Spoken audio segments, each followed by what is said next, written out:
하나님 말씀을 보겠습니다. 신명기 28장 1절부터 6절입니다. 구약성경 신명기 28장 1절부터 6절까지 말씀 보겠습니다.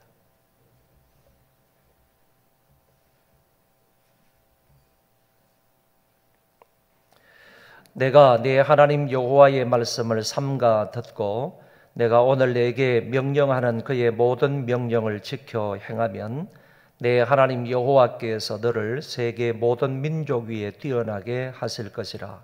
내가 내 하나님 여호와의 말씀을 청종하면 이 모든 복이 내게 임하며 내게 이르리니 성읍에서도 복을 받고 들에서도 복을 받을 것이며 내 몸의 자녀와 내 토지의 소산과 내 짐승의 새끼와 소와 양의 새끼가 복을 받을 것이며 내 광주리와 득반죽 그릇이 복을 받을 것이며 내가 들어와도 복을 받고 나가도 복을 받을 것이니라.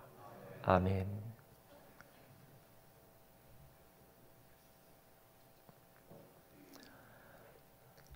2020년 새해가 밝았습니다. 제가 송구 영신 예배 때 이런 설교를 했습니다. 행악자들의 형통으로 인하여서 불평불만하지 말라.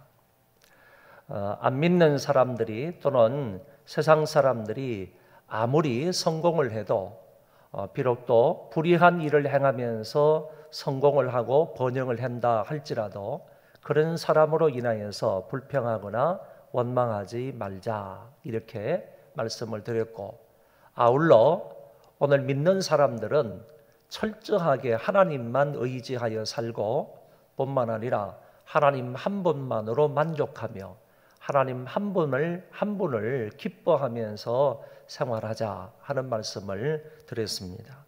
만약에 우리가 이 2020년 한 해 동안 정말 불평불만하지 아니하고 하나님만 의지하고 하나님 한 분을 기뻐하며 살게 된다면 하나님이 우리의 모든 소원을 이루어 주시고 뿐만 아니라 우리의 앞길을 책임져 주시고 더 나아가서 필요한 모든 것을 풍족히 채워주실 것입니다 라고 말씀을 드렸습니다. 모쪼록 우리 소망교회 모든 성도들은 이 말씀을 기준으로 해서 올 한 해를 살아가므로 하나님이 주시는 많은 풍성한 은혜를 받아 누릴 수 있기를 바랍니다. 2020년 1월 달의 주제가 들음과 순종입니다. 기독교는 듣는 데에서 출발하는 종교입니다. 다른 종교는 탑돌이를 하거나 고행을 하는 종교일 수 있지만은 우리 기독교는 하나님의 말씀을 듣는 것부터 시작하는 종교다, 그런 얘기입니다. 믿음은 들음에서 나며 들음은 그리스도의 말씀으로 말미암느니라, 이렇게 말씀을 하셨는데, 여러분, 기독교의 구원은 믿음으로 말미암아 얻게 되는 것이고 그 믿음은 들음에서 난다, 이렇게 말씀하셨습니다. 결국에 말씀을 들어야 구원을 받는다라는 결론이기 때문에 우리의 구원을 얻기 위해서는 우선적으로 하나님의 말씀을 들어야 한다는 것입니다. 이런 입장에서 생각을 한다면 우리가 하나님의 말씀, 하나님의 이 계명, 하나님의 진리의 말씀을 듣는 것이 얼마나 중요한가라는 사실을 알게 됩니다. 설교는 하나님의 말씀을 전하는 것이고 성도들은 그 하나님의 말씀을 듣고 은혜를 받는 것입니다. 오이독경이라는 말이 있는데 속이의 경읽기다 하는 말입니다. 또 뿐만 아니라 이것과 비슷한 의미를 가지고 있는 마이동풍이라는 말도 있습니다. 마이동풍이라는 말은 말의 귀에 동풍이 스친다. 그것처럼 그냥 어떤 사람에게 말을 했는데 그 사람이 말을 받아들이지 아니하고 그 말이 그냥 바람처럼 스쳐 지나간다, 이런 의미를 가지고 있는 말입니다. 남의 말을 귀담아 듣지 않는다는 의미로 마이동풍이라는 말을 씁니다. 하나 더 보면 대우탄검이라는 말이 있는데 이 말은 소를 마주 대하고 검은고를 켜다, 검은고를 친다 하는 의미의 말입니다. 소를 맞이해서 음악을 알아들을 수 있는 사람을 마주해서 검은고를 켜면 그것도 의미가 있는데 그 검은고 소리를 전혀 들을 수 없는 소를 마주하고 소를 마주해서 이렇게 검은고를 탄다라고 하면 그 소는 절대로 검은고의 소리에 기뻐하지 못할 것입니다. 우매한 사람에게 가르쳐도 말귀를 알아듣지 못하는 것을 가리켜서 대우탄검이라 하는 말을 씁니다. 세 가지의 사자성어가 뜻은 약간 다르지만 결국 말을 잘 듣는 것이 얼마나 중요한지를 간접적으로 가르쳐주는 사자성어라고 볼 수가 있겠습니다. 자녀가 부모의 말을 잘 들어야 인격적으로 제대로 성장할 수 있는 것이고 학생이 선생의 말을 잘 들어야 그 학생이 공부를 잘하면서 지정의로 잘 성장해 갈 수 있는 것입니다. 그래야 그 학생이 훌륭한 학생 그리고 훌륭한 자녀, 공부를 잘하는 학생으로 성장해 갈 수 있을 것입니다. 이런 입장에서도 생각을 해보면 듣는 것이 얼마나 중요한지를 알게 됩니다. 자녀가 부모의 말을 잘 듣는 거 매우 중요하고 학생으로서 선생님의 말씀을 잘 듣는 거 이거 매우 중요하고 성도로서 하나님의 말씀을 잘 듣는 것은 정말 우리에게 꼭 필요하고 중요한 사항이라는 말입니다. 성경에서는 들어라, 듣다 하는 말이 굉장히 빈번하게 나오고 있습니다. 듣다라는 이 말은 히브리어로 샤마라고 하는데 이 샤마의 뜻을 살펴보니까 여기에는 단순히 듣다, 들음 이런 뜻을 가지고 있을 뿐만 아니라 여기에는 순종이라는 뜻도 있다는 겁니다. 의외의 뜻이라고 생각이 됩니다. 왜냐하면 듣는 거하고 순종하고 무슨 상관이냐 이렇게 생각을 할 수 있기 때문입니다. 그러나 성경의 원리를 보면 듣는다는 것은 곧 순종하는 단계까지 나아가야 된다. 듣는 목적이 뭐냐? 순종하기 위함이다. 이런 의미로 생각을 한다면 듣는다 하는 말하고 순종이라는 말은 직접적으로 연결이 될 수 있다고 보는 것입니다. 오늘날 우리 성도들은 하나님의 말씀을 듣는데 하나님의 말씀을 듣는 목적이 바로 그 말씀에 순종하는 데 있다는 것입니다. 그렇게 함으로써 성도는 더 큰 은혜와 풍성한 복을 누릴 수 있는 것입니다. 무슨 말인가 하면 듣는 것을 통해서도 은혜를 받습니다. 듣는 것도 우리에게 유익을 줍니다. 듣는 것을 통해서 깨달음이 있을 수 있습니다. 그렇지만은 그것을 넘어서 순종하는 단계까지 가게 되면 더 큰 은혜와 더 큰 복을, 더 큰 깨달음을 받을 수 있다. 그런 말씀이 되겠습니다. 오늘 우리가 읽은 이 신명기 28장의 이 말씀은 복에 대한 많은 말들을 말씀하고 있는데 어쩌면 복에 대한 그 범위를 가장 많이 말씀하고 있는 장이 신명기 28장이라고 봅니다. 전체 68개의 구절로 이루어졌는데 앞부분인 1절부터 14절까지는 복에 관한 말씀으로 되어 있고 나머지 15절에서 68절까지는 저주와 심판에 관해서 말씀하고 있습니다. 이것을 보면 복에 대한 말씀보다도 저주와 심판에 관한 말씀이 훨씬 더 많음을 알 수가 있는데 이렇게 하나님께서 많은 구절을 통해서 저주와 심판에 관해서 더 많이 말씀을 하신 것은 인간들은 죄악된 성품을 가지고 있기 때문에 하나님의 말씀을 잘 듣고 지켜나감으로 복을 받는 인생보다는 그렇지 못한 인생들이 더 많기 때문에 경고성의 말씀을 이렇게 많이 하신 것이 아닐까라고 생각이 됩니다. 전반부의 말씀을 한마디로 말하면 축복을 누리는 영광의 역사에 대한 말씀이고, 후반부의 말씀은 저주와 한탄과 수치의 역사를 말해주고 있다고 봅니다. 이 축복과 앞에 있는 축복과 뒤에 있는 저주의 유일한 조건은 한 가지를 말씀하고 있더라는 것입니다. 그 한 가지는 하나님의 말씀을 듣고 지키느냐 그러지 못하느냐, 여기에 달려 있습니다. 그래서 1절과 2절에서도 말씀을 하시고, 그리고 15절, 16절에서도 동일하게 말씀을 하시기를, 앞부분에는 하나님의 말씀을 듣고 지키면 이런 복이 있다 이렇게 말씀하시고, 뒷부분에서는 하나님의 말씀을 잘 듣지 않고 지키지 않으면 이런 저주와 심판이 온다라고 말씀을 하셨습니다. 그러니까 복과 저주는 하나님의 말씀을 잘 듣고 지키느냐 그러지 못하느냐에 달려 있다라고 단적으로 말할 수가 있겠습니다.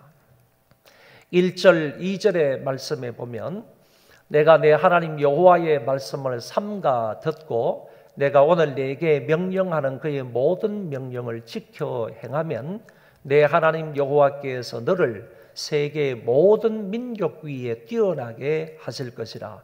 내가 내 하나님 여호와의 말씀을 청종하면 이 모든 복이 내게 임하며 내게 이르리니. 할렐루야. 여기 하나님의 엄청난 크고 위대한 복을 약속을 하셨는데, 그 복을 받을 수 있는 조건을 앞에 하나 두 가지로 말씀을 하고 있더라는 것입니다. 하나님 여호와의 말씀을 삼가 들으라, 그리고 하나님 여호와의 말씀을 청종하라. 만약에 우리가 하나님 여호와의 말씀을 이렇게 삼가 듣고 청종하게 되면 어떤 결과가 주어지느냐 하는 것을 명확하게 말씀을 하신 것입니다. 우리는 이 말씀을 근거해서 하나님의 말씀을 삼가 들어야 할 필요가 있는 것입니다. 여기에 있는 하나님의 말씀은 다른 말로 하면 하나님의 음성이다, 성경이다, 규례다, 명령이다, 이런 말로도 표현할 수 있습니다.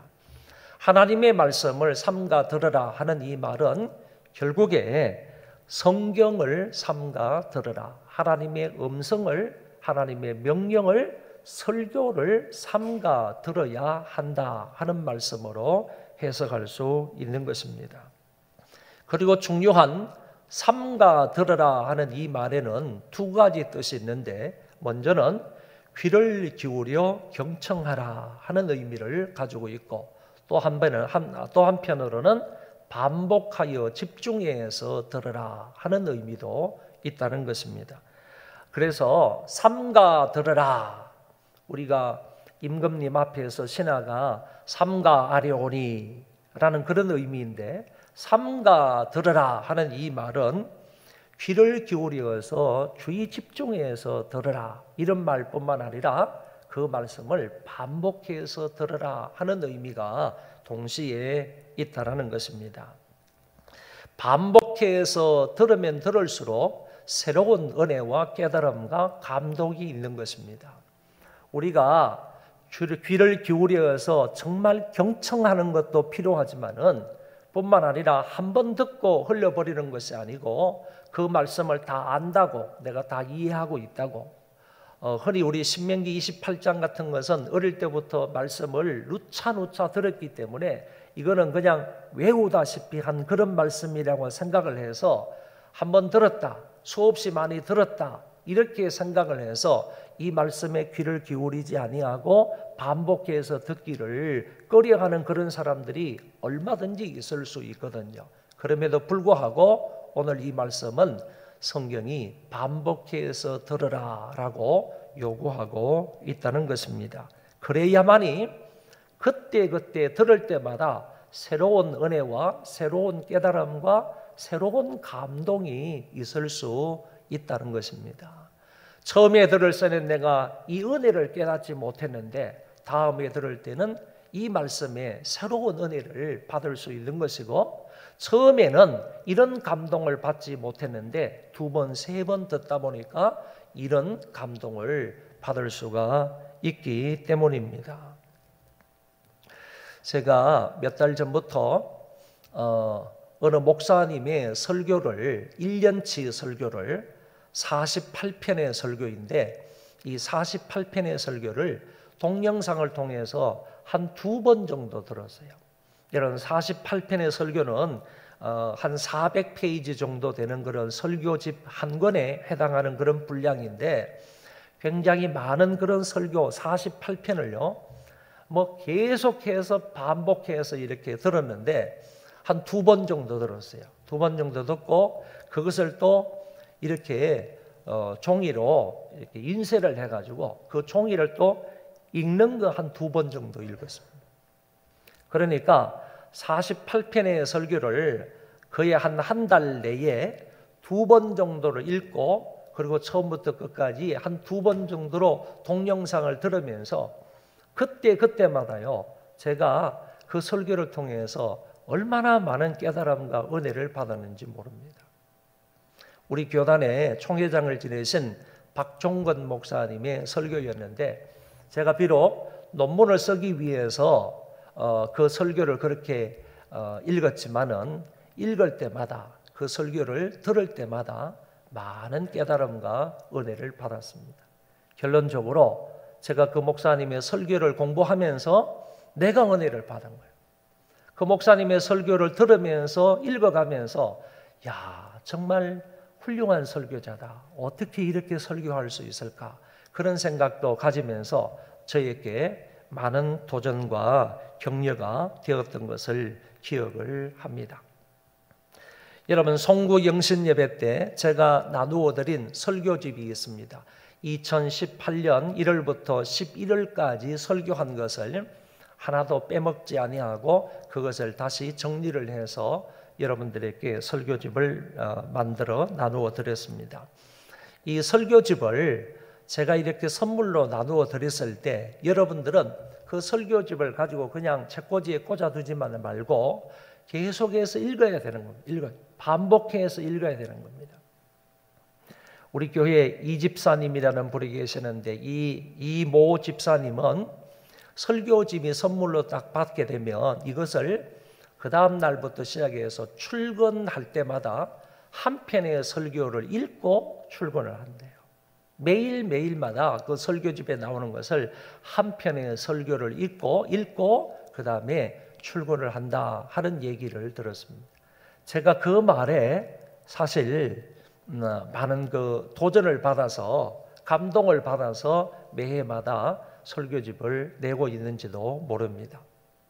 그리고 어떤 분은 회사에 출근을 해가지고 교회 홈페이지에 있는 동영상을 다시 한번 틀어서 출근해서 일하기 전에, 이 사람은 이제 사업을 하는 사람인데 이 사업장에서 일을 하기 전에 반드시 가족들이, 자기 부인하고 같이 출근하는데 가족들이 함께 모니터를 켜놓고 그 모니터에서 동영상으로 설교를 한 편 듣고 일을 시작한다고 합니다. 이분은 어떤 분인가 하면은요, 실제적으로 우리 교회는 지금 안 다니지만은 우리 교회에 한 달에 20만 원씩 장학금을 대주고 있는 분이에요.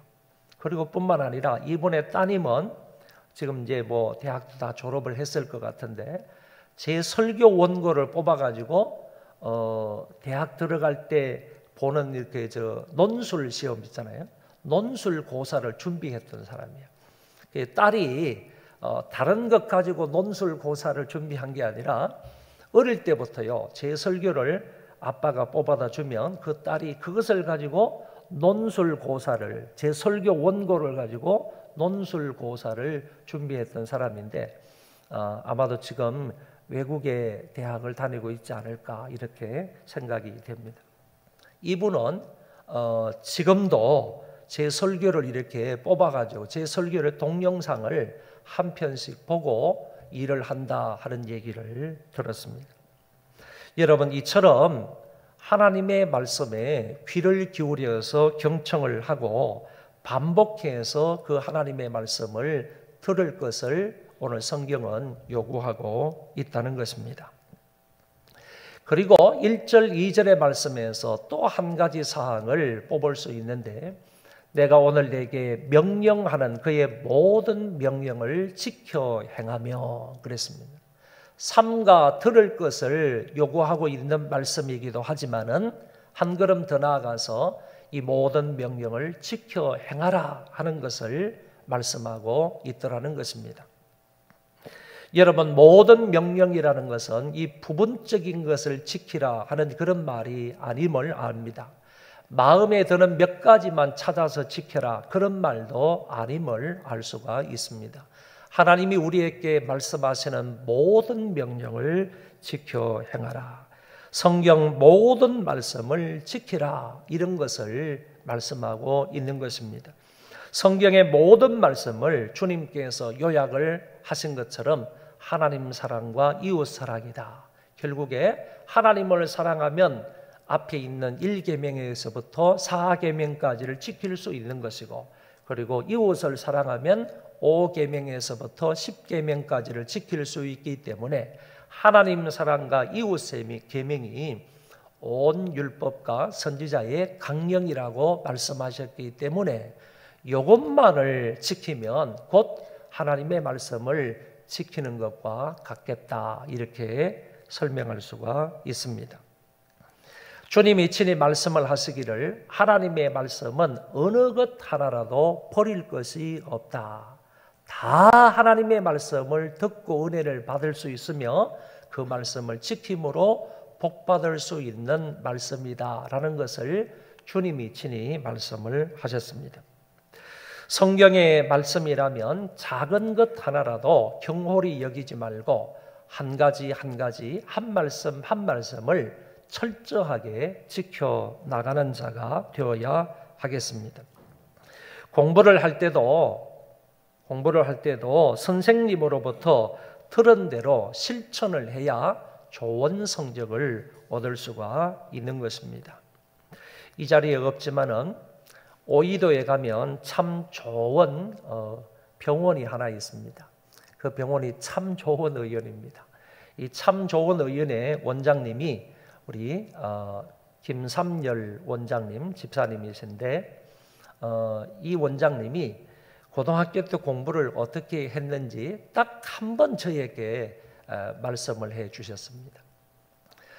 선생님이 쉬는 시간을 잘 이용해라, 이런 말씀을 하신 적이 있답니다. 그래서 쉬는 시간에는 자기는, 다른 애들은 다 놀고 아니면 화장실 가고 그러지만은 자기는 쉬는 시간에 정말 꾹 참고 의자에 앉아서 공부를 했답니다. 선생님의 그 말씀을 따라서 왜 그렇게 쉬는 시간에 공부를 했느냐 물으니까, 쉬는 시간에는 앞 시간에 선생님이 가르쳐 준 것을 생생하게 기억할 수 있는 그런 좋은 시간이랍니다.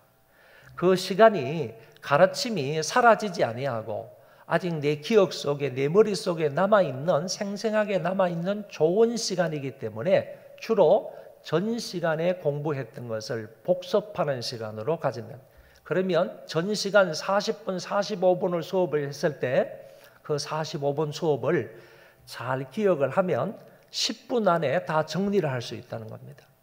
10분 안에, 쉬는 시간 10분 안에 자기가 다 정리할 수 있었기 때문에 선생님의 가르침이 생생하게 내 머릿속에 남아있을 때 그것을 다시 한번 기억을 하면서 재정리를 해가지고 그 어떤 이론이나 그 어떤 것을 자기 머릿속에 쏙 넣어둔다는 겁니다. 이렇게 공부를 했다고 합니다. 그래서 이렇게 공부한 덕분에 본인은 서울대 의대를 들어갈 수 있었다 하는 얘기를 하는 것을 들었습니다. 여러분, 이것처럼 공부할 때도 선생님의 그 가르침대로, 그냥 가르침을 그냥 그대로 듣고 흘려버리면 유익이 되지 않겠지만은 그 가르쳐 준 대로 그대로 실천을 했더니만은 그에게는 좋은 결과가 있었다라고 보는 것입니다. 우리는 주일과 주중에 여러 예배를 통해서 다양한 하나님의 말씀을 듣습니다. 어디서 누구를 통해 말씀을 듣든지 마음에 새겨 순종하는 것이 중요합니다. 하나님의 말씀은 우리의 이성과 판단에 앞서서 그 자체로 충분한 권위가 있는 말씀입니다. 그러므로 우리는 그 권위 있는 말씀을 그대로 받아들여서 순종해야 할 것입니다. 요한 3서에 보면 이런 말씀이 있습니다. 이 말씀은 요한 사도가 가이오라는 장로에게 보낸 그런 편지입니다. 그래서 요한이 세 번째 보낸 편지라 그래서 요한 3서라고 하는데 거기에 보면 이런 말씀이 나옵니다. 장로인 나는 사랑하는 가이오 곧 내가 참으로 사랑하는 자에게 편지하노라. 사랑하는 자여 내 영혼이 잘됨같이 내가 범사에 잘되고 강건하기를 내가 간구하노라. 형제들이 와서 내게 있는 진리를 정언하되 내가 진리 안에 행한다 하니 내가 심히 기뻐하노라. 내가 내 자녀들이 진리 안에서 행한다 함을 듣는 것보다 더 기쁜 일이 없도다. 이 가이오에 대해서 사도 요한이 들었다는 겁니다. 이 가이오라는 이 사람이 어떤 사람인가에 대해서 다른 사람으로부터 들었는데 그 사람이 사도 요한에게 해주는 말이 가이오라는 장로는 가이오라는 사람은 정말 진리 안에서 순종하며 살아갑니다. 진리를 순종하면서 살아가는 사람입니다. 이런 얘기를 듣게 되었다는 겁니다. 그 얘기를 듣고 사도 요한이 가이오 장로님에게 그 얘기를 들어서 정말 내 마음이 기쁘고 기쁘다 하는 얘기를 편지로 써서 보내는 겁니다. 그러면서 4절에 이런 말씀을 하신 것이죠. 내가 내 자녀들이 진리 안에서 행한다 함을 듣는 것보다 더 기쁜 일이 없도다. 진리의 말씀대로 순종하여 살아가는 것보다 듣는 일이 더 기쁨이 없다 하는 것을 여기에서 말씀을 하셨습니다.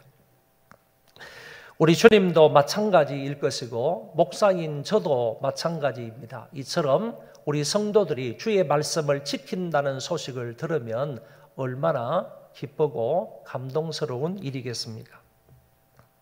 저는 11조와 헌금에 대한 설교를 잘 하지 않는 편입니다. 그럼에도 불구하고 혹시 이런 설교가 있거나 아니면 성경 공부 시간에 헌금에 관해서 이런 말씀을 배우게 되면 우리 모두는 그런 배운 말씀대로 하나님 앞에 철저하게 순종을 해야 한다는 것입니다. 놀라운 사실 하나가 있습니다. 예수님이 설교를 하시거나 가르치신 주제 중에서 가장 빈번한 내용이 뭐냐? 그것이 바로 헌금과 돈에 대한 말씀이었습니다.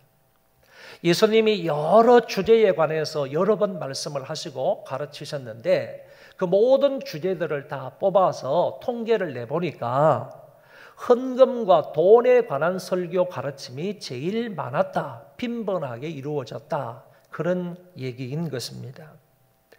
헌금에 대한 설교, 돈에 대한 설교가 주님에게 있어서는 제일 많았다 하는 사실을 우리는 알게 됩니다. 성경에서 말씀하고 있는 11조와 헌금에 대하여 목사가 강조하든 강조하지 않든 이 말씀을 잘 지키는 여러분들이 되어지기를 바랍니다. 이 외에도 말씀과 기도로 거룩하게 살라 하는 말씀이 주어졌으면 그 말씀에도 우리가 경건하게 살아가도록 노력을 해야 할 것입니다. 때를 얻든지 못 얻든지 복음을 전파하라 라는 말씀을 들었으면 누구를 막론하고 이런 말씀에 그대로 순종해서 전도하는 일에 힘을 써야 할 것입니다. 내 이웃을 내 몸과 같이 사랑하라 라고 했을 때 선을 행하는 삶을 살아야 마땅한 것이고 땅끝까지 이르러 모든 민족을 제자로 삼으라 할 때에는 내가 가든지 가지 못하면 보내든지 하는 일에 최선을 다하며 살아가야 할 것입니다. 그러면 이런 말씀을 우리가 듣고 모든 명령을 지켜 행하게 되면 어떤 복을 주시겠다고 성경에 약속을 하셨습니까? 첫 번째는 세계 모든 민족 위에 뛰어나게 하신다고 하셨습니다. 내 하나님 여호와께서 너를 세계 모든 민족 위에 뛰어나게 하실 것이라. 믿으시면 아멘 하십시오. 하나님은 존귀하고 높으신 하나님이십니다. 존귀하고 높으신 그 하나님께서 자기 백성들을 어디까지 높이시겠다라고 말씀하고 있는지 여러분 눈여겨보시기를 바랍니다. 하나님께서는 자기 백성들을요, 마치 자기가 존귀하고 높은 자리에 앉아 있으신 것처럼 이 백성들을 그릇처럼 높이시겠다는 거예요. 어디까지 높이시겠다고 하셨는가 하면은 세계 모든 민족 위에까지 높이시겠다, 이렇게 말씀하시는 것을 엿볼 수 있습니다. 여러분, 전교 1등 하는 학생이 있다고 생각을 해봅시다. 이 시화지구에는 제가 살펴보니까 고등학교가 8개인가 있더라고요. 고등학교가 8개 있는데 이 8개 중에서요, 한 학교에서 1, 2등 하는 우리 학생이 우리 교회에 있어요. 한 고등학교에서 1, 2등 하는 그런 학생이 우리 학생 중에 있는데, 자, 그러면 한 고등학교에서 1, 2등을 하는데 시흥시 전체에 있는 고등학생 중에서 1, 2등을 한다라고 한다면 그거 대단한 것 아니겠어요? 한 학교에서 1, 2등을 하기가 쉽지 않을 텐데 시흥시에 있는 고등학교 전체에서 1, 2등을 한다. 8개 고등학교 가운데에서 그 많은 학생 중에 1, 2등을 한다라는 것도 대단하다고 생각을 합니다. 그런데 전국의 고등학교를 살펴보니까 2345개가 있더라고요. 2345개 고등학교 가운데에서 만약에 1, 2등을 한다라고 하면 이거는 뭐 대단한 실력이 아닐 수가 없는 거죠. 정말 탁월하고 월등한 실력이라고 말할 수가 있을 것입니다. 그런데 우리나라 전체 고등학생 가운데에서 1, 2등을 한다, 그게 아니라 전 세계 고등학생 학생들 가운데에서 정말 1, 2등을 한다, 이렇게 본다고 한다면 그 학생의 실력이 어느 정도일까, 이걸 한번 생각을 해보시면 좋겠습니다. 그런데 공부뿐만 아니라 정치나 경제나 과학이나 문화나 예술 영역에서 전 영역에 이르기까지 정말 전 세계적으로 탁월한 사람이 있지 않겠습니까? 그 전 세계적으로 이런 분야에서, 각 분야에서 탁월한 사람이라고 한다면 그 가운데에서 정말 등수로 매김이 1, 2등 하는 그런 사람이라고 한다면 얼마나 높은 데까지 올라간 사람이겠는가라고 생각이 됩니다.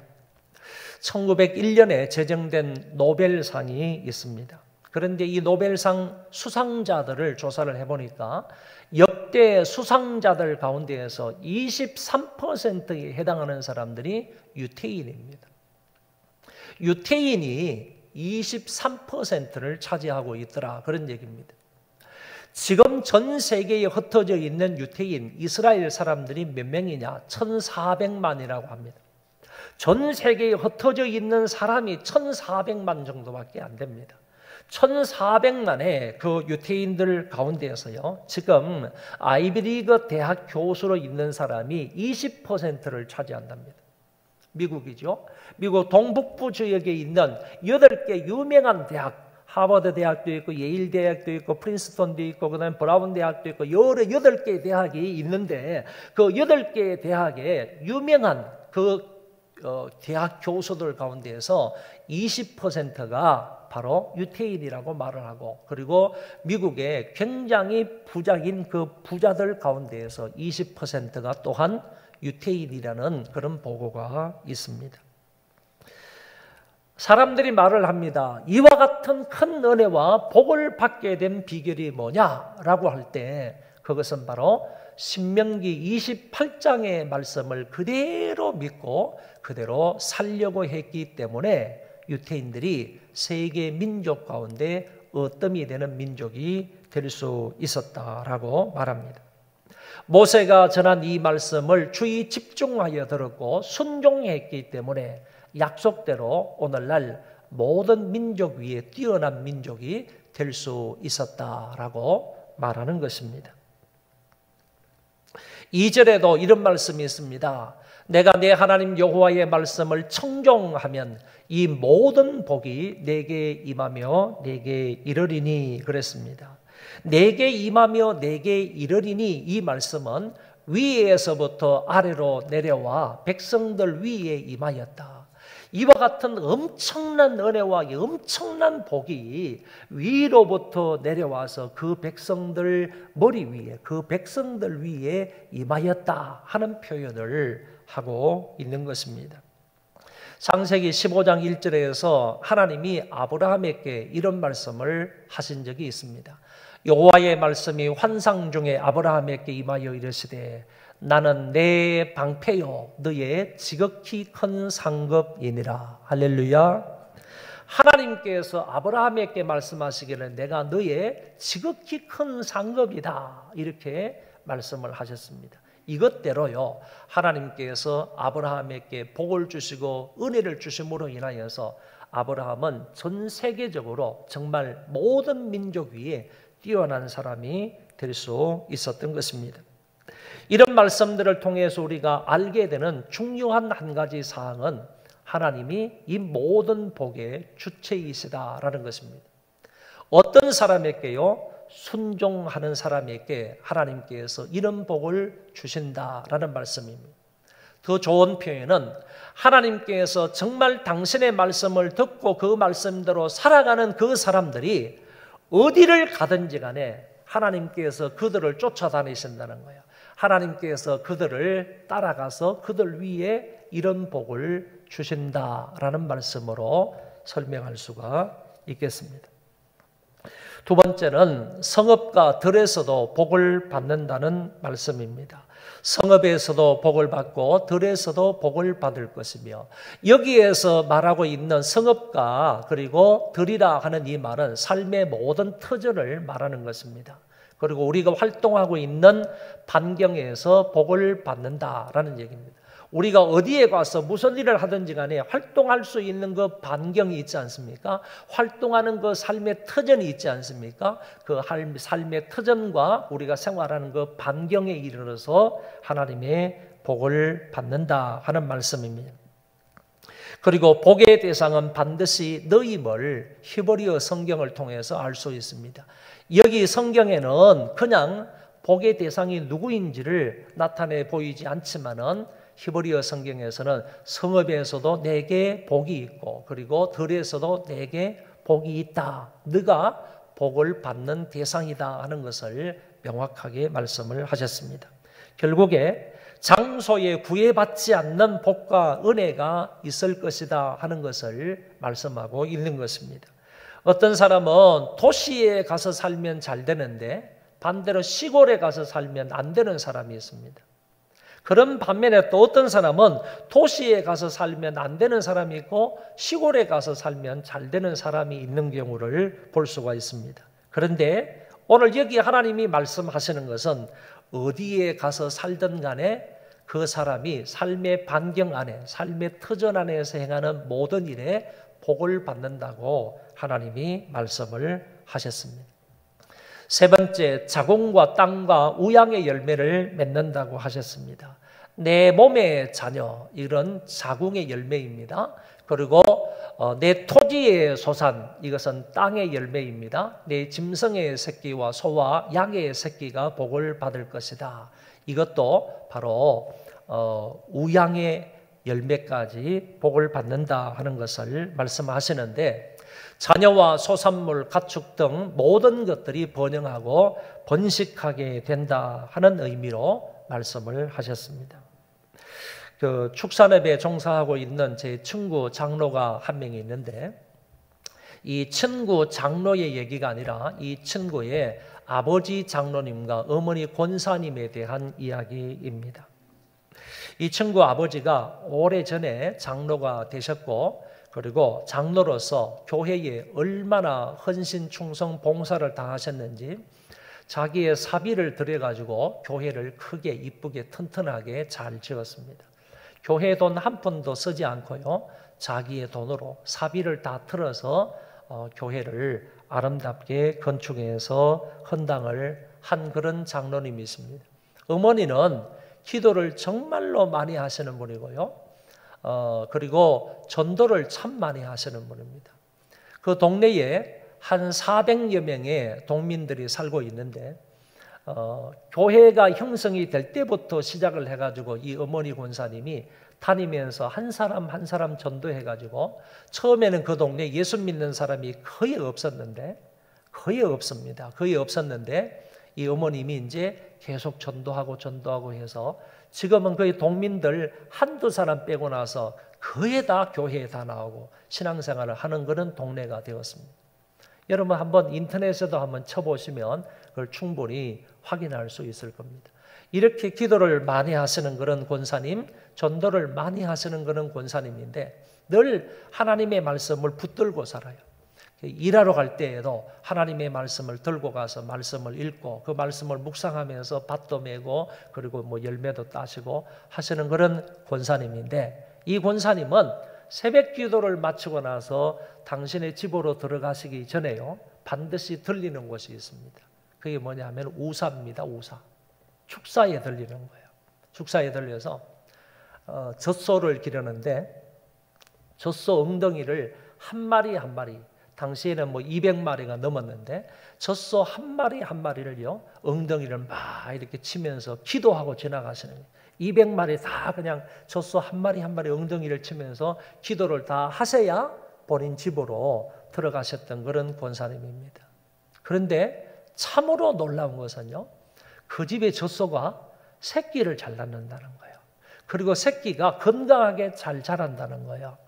그리고 어떤 새끼는요 2마리도 낳는 것, 2마리도 낳는 거예요. 새끼가 보통 뭐 소들은 한 마리밖에 낳지 않는데 2마리 새끼도 낳을 뿐만 아니라요 돌림병이 도는데 희한하게 돼요. 제가 이거는 그 동네에 가가지고 며칠 동안 있으면서 거기에서 느끼고 본 겁니다. 어머니께서, 권사님께서 그렇게 기도를 하고 들어가시는데 소 돌림병이 도는 거예요. 동네에 도는 거예요. 돌림병이 돌면 금방 소가 막 쓰러지고 죽어가고 하는 이런 것이거든요. 근데 그 소 돌림병이 도는데도 이 축사는, 이 우사는 지나가는 거예요. 지나가는 거예요. 그 돌림병이 이곳에 들어오지 못하고 다른 쪽으로 지나가는 거예요. 지나가는 거예요. 이거를 돌림병까지 돌아가는 그런 것을 정말로 눈으로 볼 수 있을 정도로 이렇게 되더라는 거예요. 그래서 이거를 보면서 야, 정말 하나님의 말씀대로 하나님의 말씀을 가까이 하고 하나님의 말씀을 지키려고 애를 쓰고 그리고 기도하면서 그리고 전도하는 이런 삶을 산 사람에게는 우양의 새끼까지, 짐승에게 이르기까지 하나님이 은혜와 복을 주시는구나 하는 사실을 제가 깨닫게 되었습니다. 네 번째는 필요한 양식을 모두 공급해 주신다. 내 광주리와 떡반죽 그릇이 복을 받을 것이다. 광주리라는 말은 추수한 열매를 모으는 바구니를 말하고 떡반죽 그릇은 밀가루 반죽을 발효시키는 그릇을 말합니다. 결국 이 말씀은 추수에서 시작하여 음식을 장만하는 데까지 이르기까지, 음식을 장만하는 데까지 이르는데 모든 복을 일컫는 말입니다. 이런 복을 주시겠다고 하셨고 마지막에 출입의 복을 받는다라고 하셨습니다. 내가 들어와도 복을 받고 나가도 복을 받을 것이니라. 집의 안팎 어디에든 복을 받게 될 것이다 하는 말씀입니다. 이 말씀은 일의 시작과 과정 끝까지 복을 받는다 하는 말씀입니다.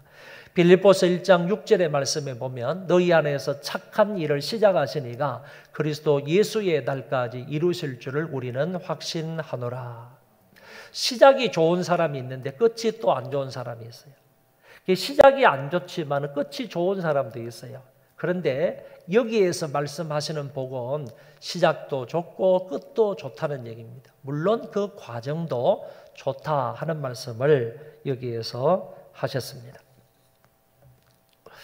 여러분, 오늘 말씀의 결론입니다. 하나님의 말씀을 삼가 듣고 그 들은 말씀을 지켜 나가시기를 바랍니다.